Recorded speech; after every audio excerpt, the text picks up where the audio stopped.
চোরেদের চেনার তিনটি উপায় রয়েছে। প্রথম উপায় কি?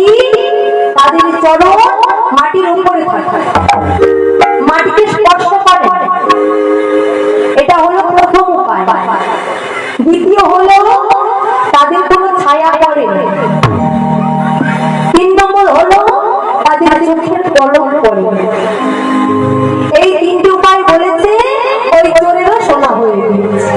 এই মশাটাকে মেরে দিয়ে আবার হাত চাপা দিয়ে এবার টানতে টানতে তাকে নিয়ে গিয়েছে মহারাজের কাছে। রাজা মশাই খুব ভালো, জিজ্ঞাসা করছে, হ্যাঁ গো তুমি কি সত্যি চুরি করেছো?